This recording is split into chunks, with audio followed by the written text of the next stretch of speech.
Okay, can I just get your name and where you're from? My name is Brian Anderson. I'm from Milwaukee, Wisconsin. Now, what brings you to New York? You know, I'm here for a basketball tournament. It's a Big Ten basketball tournament. Well, why'd you come for the Big Ten basketball tournament? I'm actually paid to be here. I'm a paid professional. I'm a professional announcer. So just like you're a professional microphone holder and he's a professional backwards walker, I'm paid to broadcast basketball games for the Big Ten tournament. Well, what is your experience like as a You just found paid? me on random, just randomly started following me? Well, yeah, I mean, you're a pretty evident individual out here in the streets. I have a sport coat on, and Not many other people in New York City have sports that's coats. right. You hardly see that these days. But what have been your experiences so far with the Big Ten tournament? What do you appreciate about it? It's been great. It's been a lot of fun. It's interesting being in New York City, right? Because this is the first time that the Big Ten tournament has been in New York City. So this is a new experience. The tournament's a week earlier than it normally is. So when you can get 14 different programs and all the brands of the Big Ten, all these different schools, including Indiana University, to come to this town, it's such a big footprint for alumni that I think it's a terrific place to host an event, and it's going back to Chicago next year. So as you can see, all these people are here for the Big Ten tournament, and they're so excited to be here. Of course. Now, you mentioned Indiana University. We're Indiana University focused, of course. What are your opinions on what the direction of that program is going under Archie Miller? I love it. I love the direction of the program. I think it's going to be great. I think Archie Miller's one of the great coaches in the country, and I like what I saw from them this year. And who knows, maybe they'll make a run here in the Big Ten tournament. It's really important that they got that bye, the first round bye. So now they'll have a chance. They still have to win 4 games in 4 days to win the tournament and go into the NCAA tournament. But I think it's a program on the rise. Fans should be very happy about Archie Miller coming to Indiana. Now, are you aware of Jay Billis' 94 feet?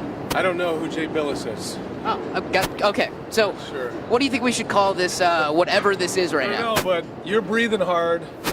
You should go lefty when you do. There, that's much easier, right?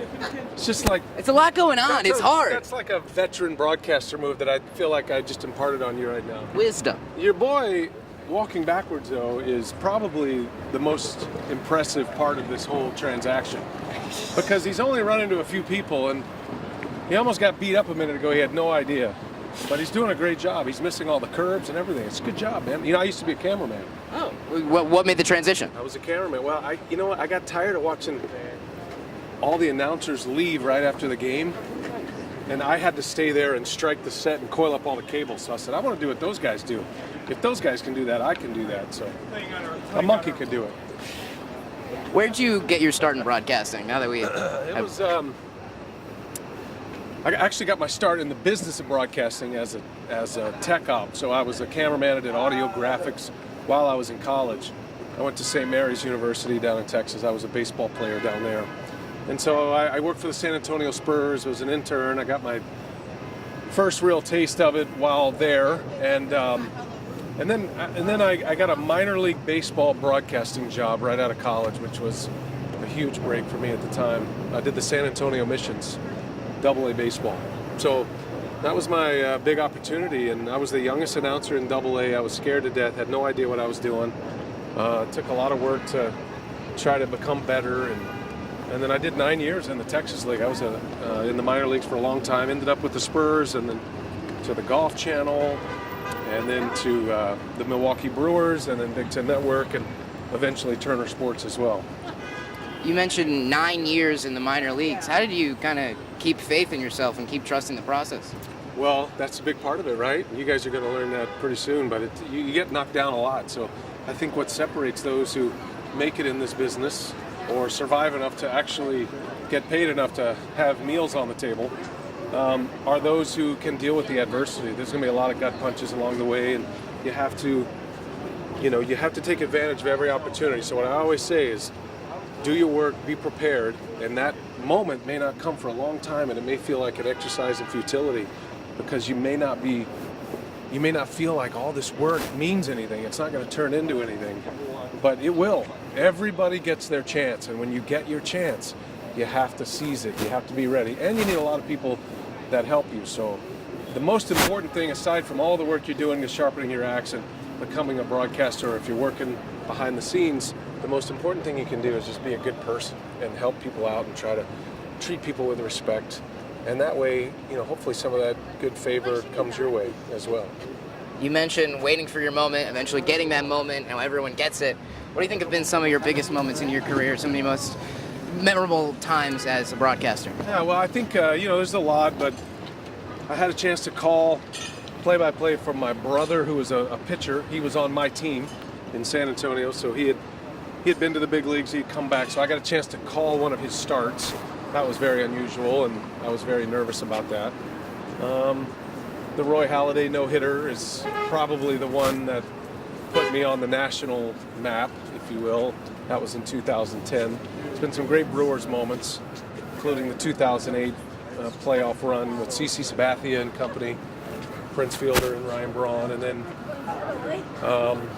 2011 the Brewers won the division title, and I ended up calling that NLCS for Turner Sports and TBS. So it's been some really cool moments. I just had one this year that certainly goes on the list, the Justin Turner walk-off for the Dodgers as they beat the Cubs in Game 2. That was, you get a walk-off moment. And it was on the 30th anniversary of the Kirk Gibson World Series walk-off home run. So it was on that day. Incredible coincidence there. But yeah, so those are probably the ones that just come to mind right away.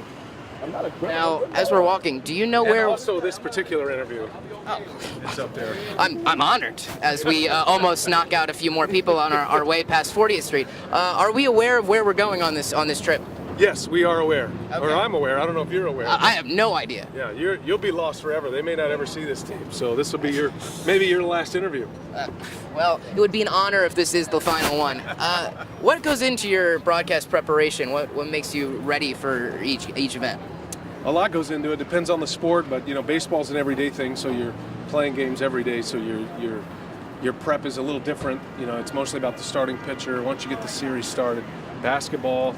There's fewer players, but there's more layers to it. The game's a lot quicker, so your nuggets that you're going to disseminate are going to be quick hitters, something you can get in a short amount of time. Nice move, by the way.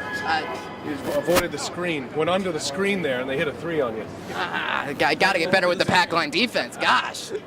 Yeah, so preparation always changes, but you evolve in your preparation too. Technology's really helped in that way. Being able to pull up information quickly. Used to be where you would always, you'd go into the media guide and people didn't really have access to that kind of information. Now people have that, so most of us have shifted our focus to things that people can't go find online. So conversations with coaches, players, anything that might be new. That we're getting on that day, that's new information. That's what we try to go for, and hopefully we succeed at that. Do you have a favorite sport to broadcast? No, whatever I'm doing, whatever I'm hired to do, I appreciate it all. Baseball is probably the most comfortable for me, where I can just the rhythms of the game. Or I played college baseball. I'm a baseball guy, but no, I enjoy everything I do. Basketball is a chance to raise your voice. You never get to yell in baseball. I mean, you do, but not as often as you do in a basketball game, and get excited and get loud. So, yeah, I think whatever they'll have me do. I spent so much time not getting any opportunities that any opportunities I do get, I'm very happy to be there. Now, how do you handle coordinating with your color commentary? Because especially when you're doing these national games, I know it kind of switches up on you more than a few times. Yeah, it's just like a marriage. You got to know when to tune in, when to tune out, but no, you do. It's a relationship, so you definitely want to work hard to try to know your analyst and know what that person's likes are, what their strengths are, and then you try to lead to that. You want it to feel like a back and forth conversation. So if I can finish his sentences, or I can back my analyst up with a stat or some nugget that advances what he's talking about, then that's the win for me in that position. So, but it does take work. Relationships take work, and it's not about you. It's not about me. It's not about you as an individual. It's about the next person to make sure. We just got yelled at, by the way. Did you hear that? Oh, what were we She said it's important to look where you're going. Well, that's not happening at all on this trip. Josh, come on, what are you doing here? Getting lost in the seas like the salmon swimming up the mighty Sheboygan. He's gonna make it. Unfortunately, those salmon know when you swim up the Sheboygan, you run into a dam. There's nowhere to go. Poor fish. The words of wisdom. That's right. I think for the safety of our cameraman and of you and of everyone around us, I think we'll cut this close. But thank you very much. It was a pleasure talking to you, My man. pleasure. Pleasure walking down 7th Avenue with you, man. Good job.